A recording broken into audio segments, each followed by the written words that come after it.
नमस्कार, मैं कमलेश कबीर आपका एक बार फिर स्वागत करता हूं इस नए एपिसोड में। आज के इस एपिसोड में हम बात करेंगे पहलगाम की आतंकवादी घटना की।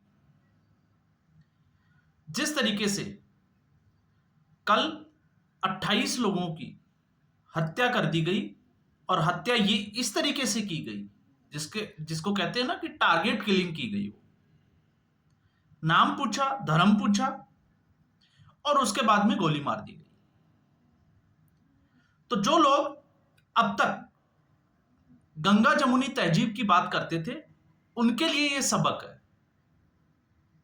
जो कहते थे कि मुसलमानों को छोड़ना नहीं चाहिए, अकेला नहीं छोड़ना चाहिए, गुड मुस्लिम, बैड मुस्लिम, ये उन लोगों के लिए सबक है। और जो ये कहते थे कि आतंकवाद का धर्म नहीं होता। और आज भी आपने देखा होगा, कल से टीवी पे बैठकर लगातार जो है वो ये ज्ञान दे रहे हैं कि आतंकवाद का कोई धर्म नहीं होता। तो कल जो घटना हुई उससे आपको यह तो पता चल गया होगा कि आतंकवाद का धर्म होता है। और आतंकवाद का धर्म नहीं होता, मैं तो कहता हूं कि विशेष धर्म होता है। और जो लोग ये कहते हैं कि गुड मुस्लिम और बैड मुस्लिम, मुझे लगता है कि मुस्लिम मुस्लिम होता है, ना वो गुड होता है ना वो बैड होता है। आपको सिर्फ और सिर्फ जो है वो सावधान रहने की जरूरत होती है, सतर्क रहने की जरूरत होती है।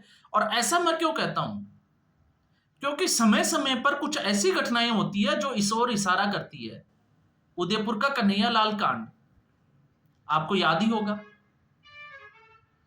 जिस तरीके से वो दुकान में आते हैं तो आपको लगेगा कि गुड मुस्लिम है, लेकिन थोड़ी देर बाद में जब वो घटना को अंजाम देते हैं तो वो बैड मुस्लिम हो जाते हैं। और सिर्फ था क्या?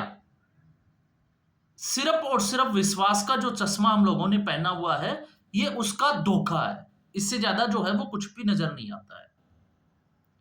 तो टारगेट किलिंग हुई क्योंकि ये सबसे सही वक्त था आतंकवादियों के लिए। अब आप सोचोगे कि कैसे सही वक्त था? क्योंकि एक और वक्फ बिल संशोधन अधिनियम के बहाने कुछ मुल्ला मौलवी, कुछ राजनेता, कुछ राजनीतिक पार्टियां पब्लिक को बरगलाने में लगी हुई है और हिंदू और मुस्लिम करने के लिए लगी हुई है कि मुसलमानों के साथ भेदभाव किया जा रहा है। यह सीधे तौर से अगर आप देखोगे तो एक उकसाने वाला काम।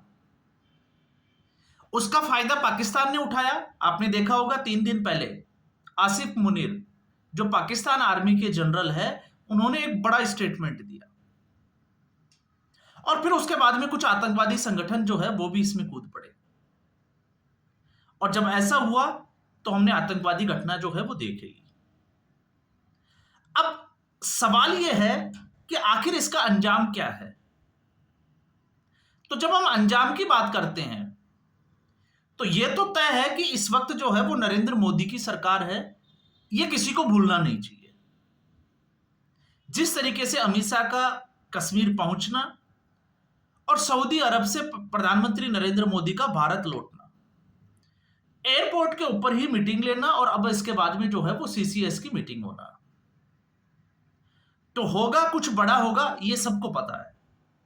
क्योंकि मोदी चुप बैठने वालों में से तो है नहीं। लेकिन सवाल यह भी उठता है कि आखिर एक्शन किसके ऊपर लिया जाएगा? आतंकवादियों के ऊपर? तो आतंकवादियों के ऊपर एक्शन लेने से होगा क्या? बालाकोट एयर स्ट्राइक किया, सर्जिकल एयर स्ट्राइक हुआ, तो क्या आतंकवाद खत्म हो गया? अब सवाल तो वहीं से खड़ा होता है ना। हम कहते हैं कि धारा 370 हमने हटा दी, तो धारा 370 को हटाने से क्या आतंकवाद कम हुआ? आप ये कह सकते हैं कि आतंकवादी घटनाएं कम हुई, खत्म तो नहीं हुआ।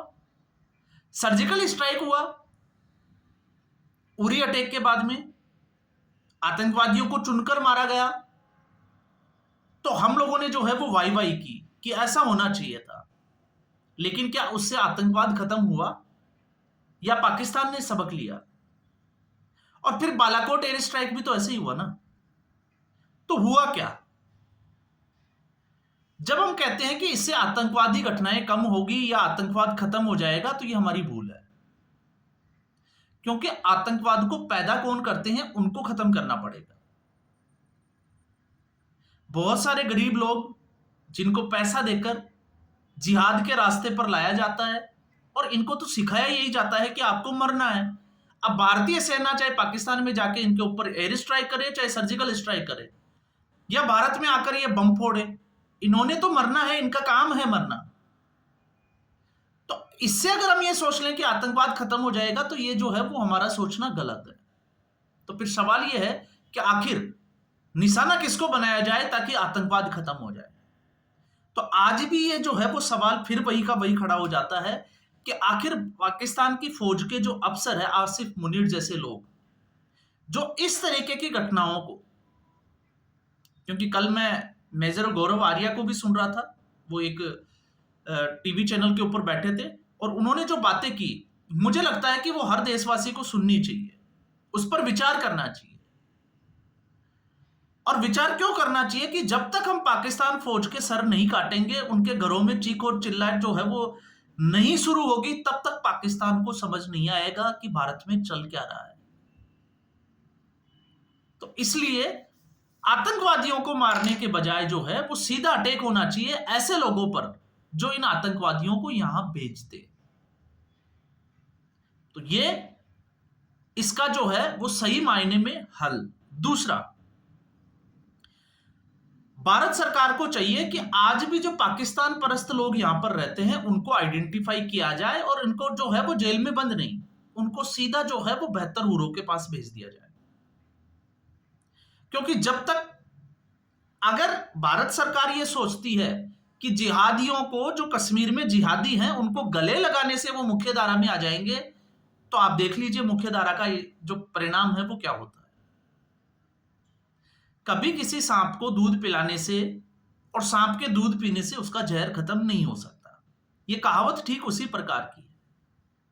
हम देश में शांति लाने के लिए अगर ये सोचे कि जिहादियों को मुख्य धारा में लिया है, उनको पॉलिटिकल लीडर बना दें और वो जैसा कहें वैसा हम करते रहें जिससे कि देश में शांति रहे, तो फिर एक दिन ऐसा आएगा कि ये जिहाद उससे भी ज्यादा तगड़े तरीके से जो है वो हम पर हमला करेगा। इसको खत्म करना है तो इसकी कमर तोड़नी पड़ेगी, ऐसे लोगों को बेहतर हुरों के पास पहुंचाना ही पड़ेगा। और जब हम इस समस्या की बात करते हैं तो आज इस समस्या से भारत इतना मजबूर हो चुका है, और जब हम मजबूर की बात करते हैं तो फिर सीधे तौर से मुझे लगता है कि इस समस्या के लिए आतंकवाद भी उतना जो है वो, जिसको कहे कि मेन तौर से जिम्मेवार है नहीं। जब हम बात करते हैं कि हम मजबूर हैं, तो आखिर ये मजबूरी आई कहां से? तो फिर जहन में जब हम इसका आकलन करने बैठते हैं तो फिर एक ही व्यक्ति का नाम आता है, मजबूरी का नाम महात्मा गांधी। आज 1947 से पहले जो एक मजबूरी थी, आज वो इस देश का सरदर्द बनी हुई है। अब कुछ लोग जो है वो इसको लेकर गोडसे को टारगेट करते हैं, लेकिन जब गोडसे ने महात्मा गांधी की हत्या की, तो हत्या करने के बाद में उन्होंने अपने जज्बात जो लिखे वो भी हमेशा जो है वो पढ़ना चाहिए कि आखिर उसने ऐसा किया क्यों। और जब आज हम जम्मू कश्मीर की बात करते हैं कि जम्मू कश्मीर इतना बड़ा मसला क्यों है, तो फिर इसके लिए जिम्मेवार कौन है? तो टॉप लिस्ट में जब हम आकलन करने बैठते हैं तो दो ही व्यक्तियों के नाम आते हैं, एक महात्मा गांधी और दूसरे जवाहरलाल नेहरू।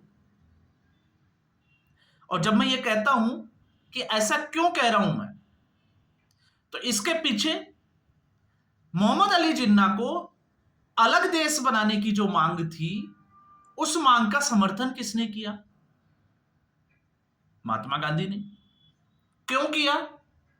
ये सबको फिर से जो है मैं आपको जानकारी के लिए बता दूं, ये जानना जरूरी है। इसलिए किया क्योंकि मोहम्मद अली जिन्ना को प्रधानमंत्री बनना था और इधर पंडित जवाहरलाल नेहरू को भी प्रधानमंत्री बनना था। और पंडित जवाहरलाल नेहरू को प्रधानमंत्री बनना था, इसलिए एडविना के साथ में जवाहरलाल नेहरू के रिश्ते कैसे थे उसको जो है वो पामेला हिक्स की जो किताब है उसको जरूर पढ़ लेना चाहिए।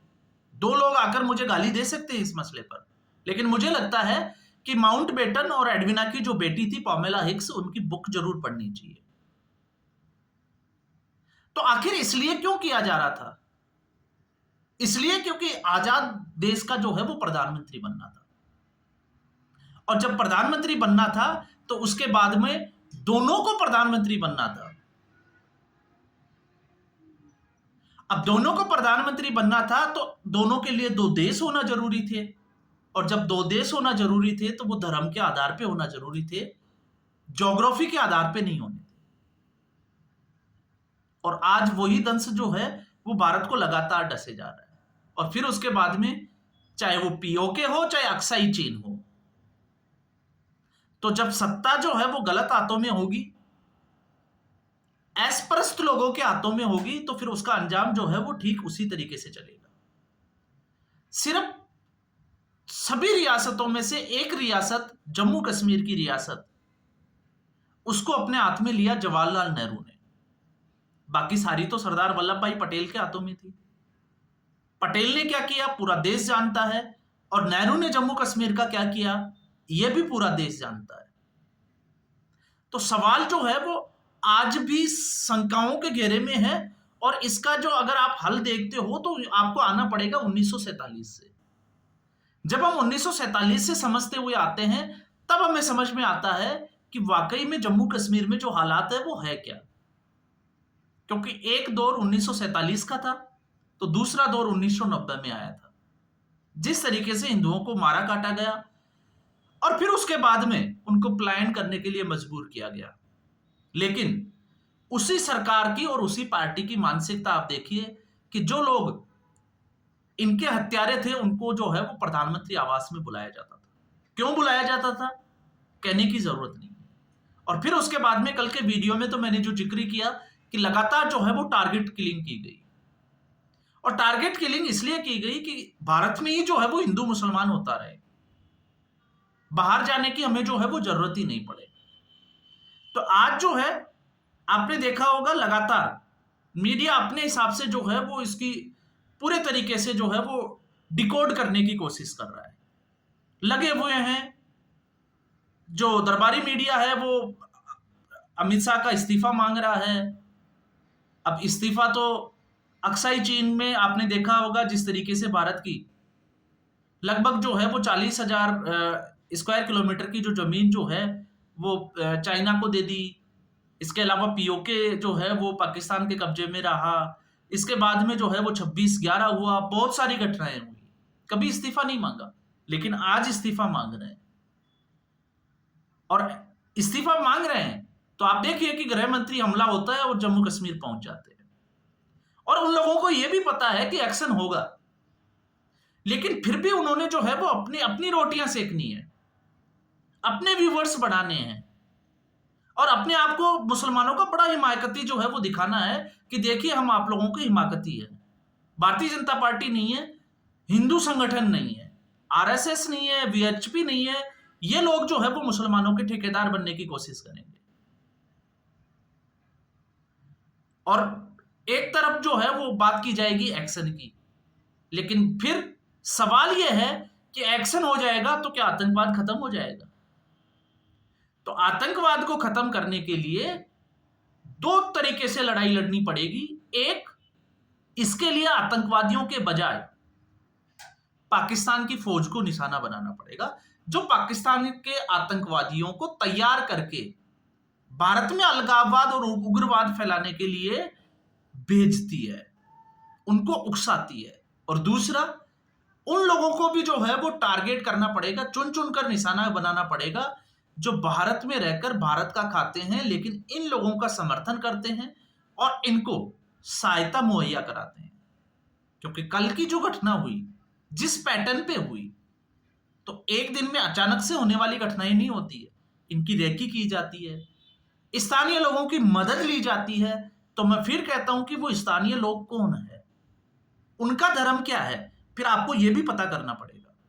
और जब आप ये पता कर लोगे कि उनका धर्म क्या है तो आपको पता लगेगा कि आज भी उनकी सोच क्या है। तो आप सोच के देखिए, अभी तो कश्मीर जो है वो लगा पूरी देश और दुनिया में एक मैसेज गया, पर्यटक वहां जाने लगे हैं, मतलब कि जम्मू कश्मीर में सब कुछ अच्छा है, तो इसको जो है वो वापस से उसी हालात में कैसे लाया जाए। ये तो बहुत बड़ी बात है। आप सोच लीजिए, जिस देश में भारत पाकिस्तान का मैच हो और पाकिस्तान हार जाए, तो इस देश में लोग जो है वो, जिसको कहें कि आतंकवादी घटना तो मैं नहीं कह सकता क्योंकि ये बहुत बड़ा शब्द हो जाता है, लेकिन दंगे फसाद शुरू हो जाते हैं। तो आखिर ये लोग जो है वो पाकिस्तान के समर्थन में खड़े क्यों हो जाते हैं? इनको ऐसा किस तरीके से ट्रेंड किया जाता है? आखिर ये मानसिकता इन लोगों की आती कहां से है? तो कभी तो इनके बारे में भी सोचना चाहिए ना, कि आखिर इन मदरसों में क्या ट्रेनिंग दी जाती है और इनको पढ़ाया क्या जाता है, जिससे कि इनकी मानसिकता आज भी जो है वो भारत में रहते हैं, भारत के वासी हैं, इनको लगता है। और आप देखिए, भारत के टैक्स पेयर के पैसे पे ये उछलते हैं। आज जो स्कीम चल रही है उज्ज्वला गैस योजना, अकेले हिंदुओं के लिए नहीं है, अकेले सिखों के लिए भी नहीं है, मुसलमानों के लिए भी है। प्रधानमंत्री आवास योजना, ये भी उन लोगों के लिए है। प्रधानमंत्री की जो राशन वितरण योजना है वो भी इन लोगों के लिए भी है। लेकिन फिर भी ये समय आने पर साथ खड़े दिखाई देते हैं पाकिस्तान परस्ती। तो इसका क्या तोड़ है? इसलिए मैं हमेशा कहता हूं, ना गुड मुस्लिम होता है, ना बैड मुस्लिम होता है, मुस्लिम मुस्लिम होता है और हिंदू हिंदू होता है। आपको सिर्फ उस मानसिकता से सतर्क रहने की जरूरत है। तो आज के एपिसोड में बस इतना ही। उम्मीद करूंगा वीडियो एपिसोड आपको पसंद आया होगा। वीडियो को लाइक करें, शेयर करें, चैनल जरूर सब्सक्राइब करें। धन्यवाद।